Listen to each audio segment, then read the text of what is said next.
Alright, what's going on, guys? It's Rev here, and this is episode 2 of Rev Talks. And if you missed the first episode of Rev Talks, I'll put a link to it in the description. You can go watch that. And I just want to let you guys know I'm sorry for not being an upload yesterday. I'm going to upload this one, obviously, and then later on tonight there will be another upload. So that'll hopefully compensate for there not being an upload yesterday.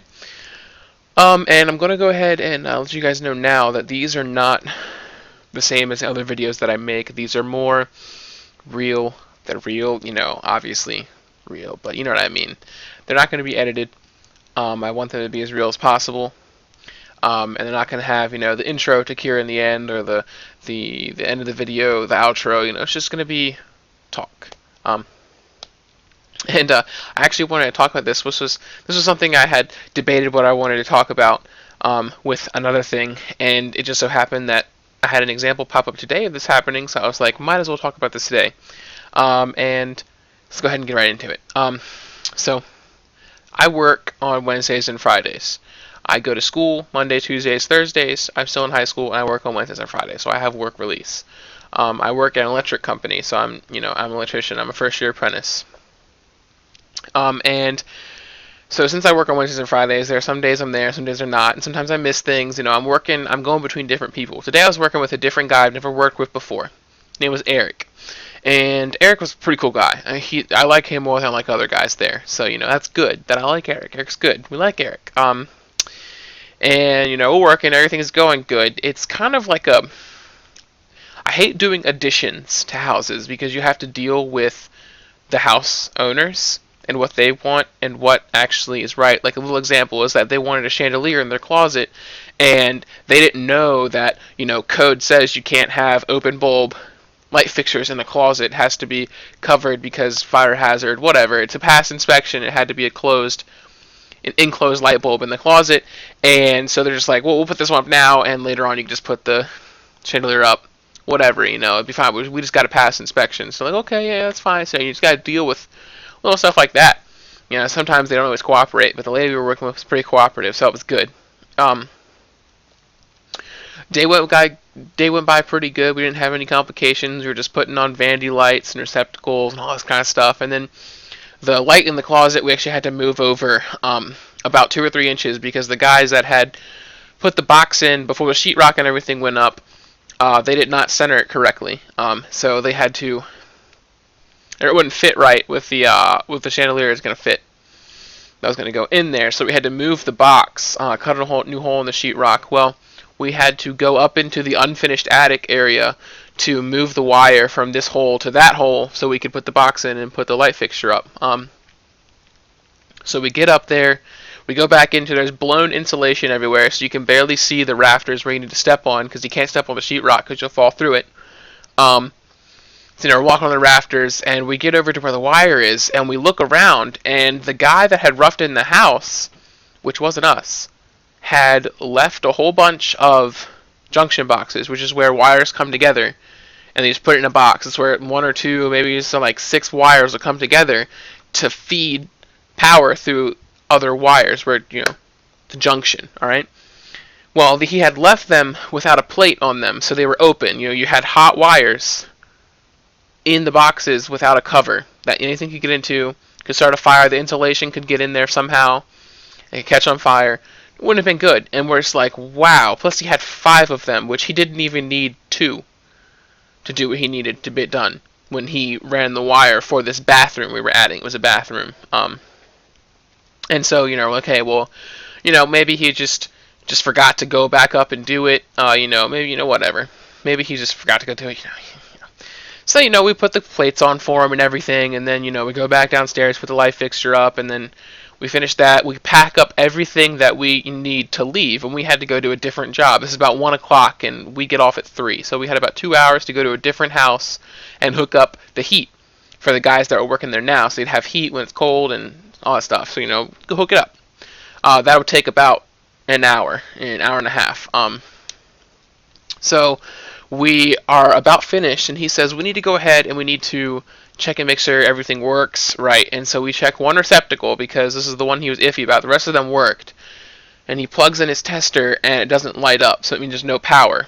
And so we're like, well, let's just go check and make sure that the wire isn't like loose in the panel or anything, So we go, no, it's not. So he's like, I was like, I made a joke. I was like, maybe he needed 6 junction boxes instead of 5. Maybe he forgot a junction box. And he's like, yeah, let's hope not, because it'd be in the crawl space, because there wasn't one up in the attic. There wasn't any wires up there. So we had to go down the crawl space, and of course, like every single house out there, here's the door, and here's where you need to go, all on the other side of the house. And so that was fun, had to go all through the crawl space. Well, we get all the way over there, and the first thing that we saw was the wire coming up to the top of the thing and heading straight for the panel box. And so we're like, okay, maybe it actually is in the panel box, or maybe it's it's curled up over there somehow. He just didn't put it into the panel box. And then the next thing that we see is a box with a wire going into it with a receptacle in it, hooked up, hot and everything, just on the ground. Not even nailed up to the joist where it's supposed to be, just on the ground. And we're kind of like, that's not right. This isn't like, the guy that roughed this in was a former inspector, so like he knows the code. He did it as a job to check and make sure people were following the code. And it's like, that's, he's done so many things that aren't code, like, well, what's going on? And so we follow the wire all the way to the panel box, and he literally, the rolls of wire come in 250 feet. There was probably close to like 150 to 175 feet of wire rolled up at the end of where he had went from where it needed to be to the panel box, just rolled up and stapled to the joist. Not labeled, not anything, not ran to the panel box. And we're like, and of course, we're mad now because we were about to leave, and now this is going to take a little bit to fix. So we had to, we'd pull all staples out, pull all the wire back, we had to pull all the way back to where it needed to be. We had to take that box that was on the ground, take that apart and staple it up, and we had to make a junction box with those. And it was just a giant hassle that didn't need to be done because he didn't do his job correctly. And because of because we had to go to another job site, and by the time we finished, it was 2 o'clock. And we're like, we can't, but it'll take us 20 minutes to get to the house. We can't finish what we need to get done in 40 minutes. It just can't happen. And so, we call up our boss, and we're like, we can't, he can't finish what we need to get done. He's like, all right, just call him back to the shop.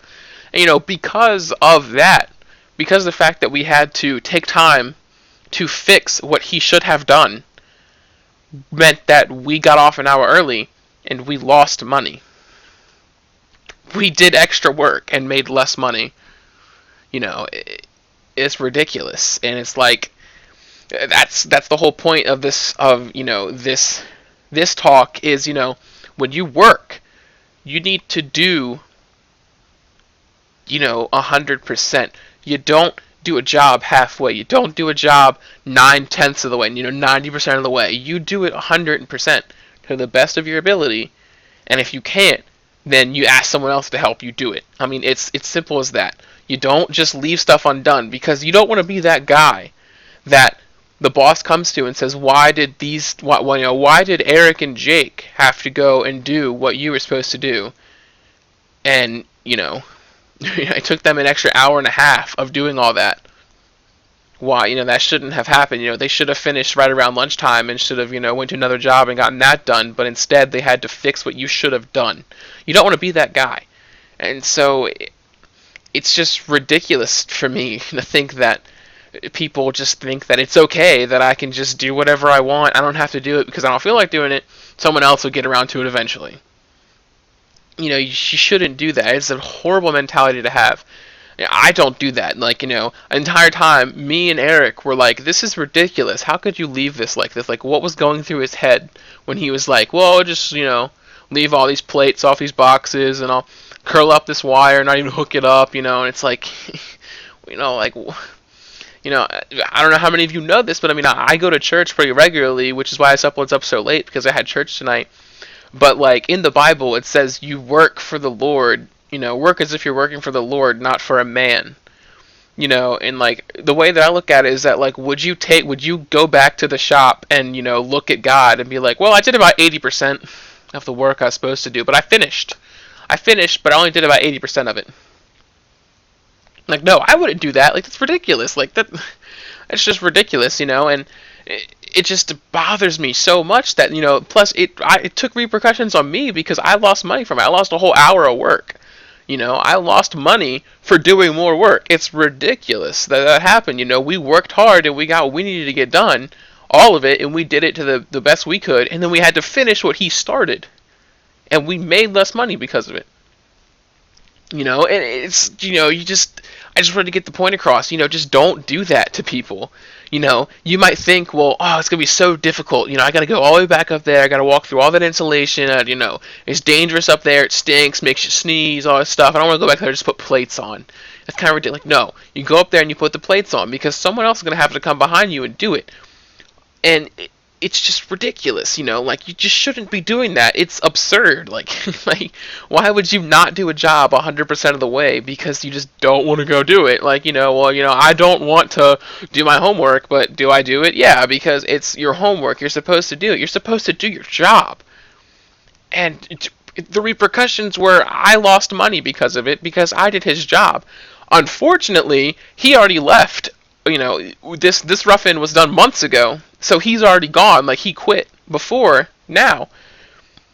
So it's not like he can get fired or they can't talk to him about it because he's already gone. And it's like, it just bugged me that it flabbergasted me. My choice of word for that is flabbergasted. Completely and utterly flabbergasted that somebody would have that mentality. And I just wanted to tell you guys to not have that mentality. That is what makes people not like you, is when you're like, well, I don't really feel like doing it, so I'm not going to do my job. Someone else will do it eventually. There are guys that think like that think other people will have to do their job for them because they don't feel like doing it. Or because, he's been doing this for 20 years, he's only been doing it for 8. So he obviously has to do harder work than I do because I've earned my way to being able to just not do much. No, that's not how that works. No matter how long you've been doing it, no matter how old you are, you still work 100%. And I just wanted to talk to you guys about that because that's just, that's what's going on right now, is that hopefully this doesn't happen. Obviously it's going to happen. There are people like that. It's going to happen again. But, it's just, it happened today. And I wanted to talk about it. And this just happened to pop up, so it was perfect timing. But I mean, if you only take one thing away from it, from this whole thing, you didn't listen to me. You've made this far. If you even listened to me, it's just work 100%, 100% of the time. Don't ever not do everything you're supposed to do, because it's not a good mentality to have. It'll get you nowhere in life. It'll absolutely get you nowhere. Never doing the job 100% of the time, because someone's going to find out, and then that person's going to be like, look, I had to do 2 hours worth of extra work today on something that should have been done. And they're going to be like, well, and they're going to talk to you. You're going to get in trouble. You're not going to get the raise you want. You might even lose your job. They might say, hey, that's strike 1, or that's strike 2, or even strike 3, you're out. You just don't. It's just not the right mentality to have, and it's just ridiculous that people think that. But I mean, I've pretty much just beaten a dead horse by saying it over and over again. So I'm going to go ahead and end it here. And I wanted to thank you guys so much for all the support you guys have been showing me. And also, I will link the podcast that Team of the Soldiers did last night down in the descriptions. And you can watch that again if you didn't watch it at all. Had a great time doing it. It was a blast. Hopefully we'll be doing that a lot more in the future. And it's just not much else to talk about. Be on the lookout later on tonight for the first playthrough of one of the DLC maps. Bought the DLC today, so I'll be doing a live commentary on one of those maps. I don't know which one yet, obviously. So hopefully you guys will enjoy that video. Hope you guys enjoyed this video, and I just want to thank you guys for watching. And I hope you guys have a great night, and I hope you guys have an even better day tomorrow. And I'll see you guys later on tonight in my next video. Peace.